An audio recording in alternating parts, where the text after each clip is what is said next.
The decree was etched into the constellations themselves. No god shall ever love a human.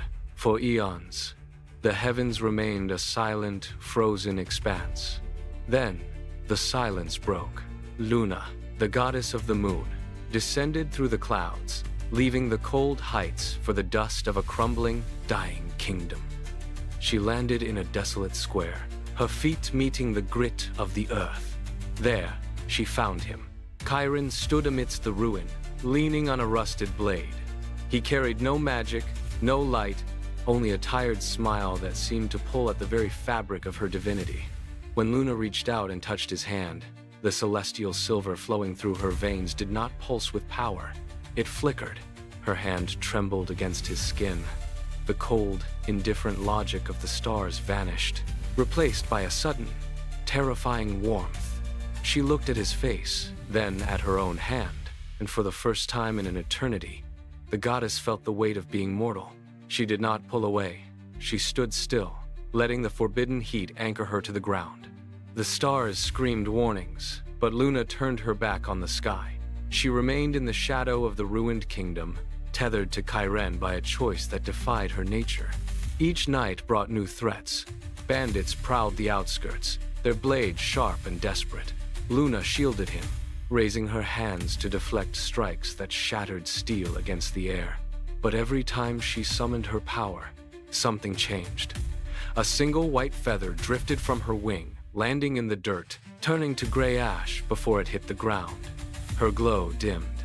The brilliant, silver light that once defined her presence began to stutter, flickering like a dying torch. She felt the cold pull of the heavens trying to reclaim her, but she ignored the call. She spent her nights watching Chiron sleep, her own pulse slowing to match the rhythm of his breathing. Her divinity was burning away, traded piece by piece for the safety of a mortal man. She looked at her palms.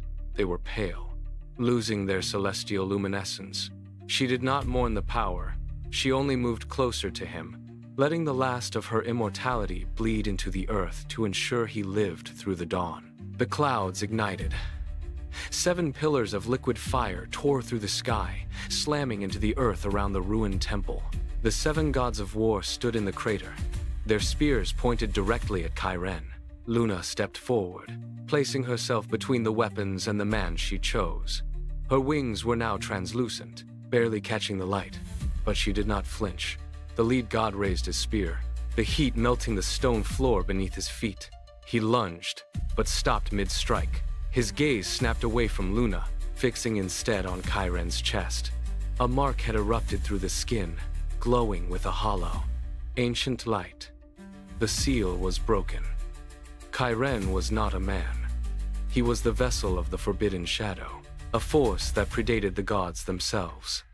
The air in the temple turned dense, vibrating with the pressure of a coming collapse. Luna looked at the mark, then back at the gods. She realized the truth then. Her affection was not just a sacrifice. It was the final lock. Her presence, her choice to remain, was the only thing keeping the shadow dormant. If she pulled away, the apocalypse would follow. The gods drew their blades, their hesitation turning into a cold, calculated resolve to end them both. The sky groaned, then tore open. A jagged rift fractured the horizon, and thousands of soldiers flooded out, turning the air into a storm of iron and flame. The 7 gods of war charged, their movements blurring as they descended upon the temple. Luna did not wait for the impact.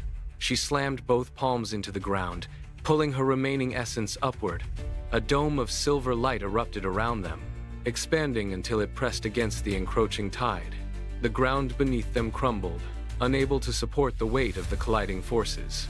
Every strike against the barrier sent a shockwave through the temple, shaking the foundations until the walls began to collapse. Luna stayed braced, her breath coming in ragged gasps. She pushed more of herself into the light, her veins turning thin and pale as the last of her power drained away. Outside the dome, the divine soldiers beat against the barrier, their weapons striking with the force of falling stars. The light flickered, dimmed, and pulsed, but it held. She held her position, knees locked, eyes fixed on the encroaching wave. The temple floor shattered, but she refused to yield an inch. Chiron stood behind her, protected by the fading silver, while the world burned outside the wall she had willed into existence. The silver light fractured like glass under the relentless assault. It did not fade, it shattered. Luna fell to her knees as the last of her essence evaporated, leaving her shivering in the sudden, biting cold of the mortal realm. She felt the heavy thrum of her heart, a rhythm she had never known, now racing against the silence. The barrier was gone. The seven gods halted, their blades poised to execute the final strike. They saw no goddess, only a woman breathing hard, her skin pale, her hands trembling against the cracked stone of the temple floor. She stood up. She did not reach for magic that was no longer there.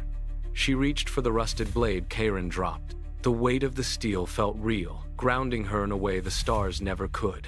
She looked at the army, then at Chiron, and stepped forward to meet the line of fire. There was no more divinity to shield them, only her resolve. She was the bridge between the coming end and the life she had chosen. As the divine host surged forward, she tightened her grip on the hilt, braced her legs, and stood firm. The world would burn, but she would remain the final, unbreakable obstacle in its path.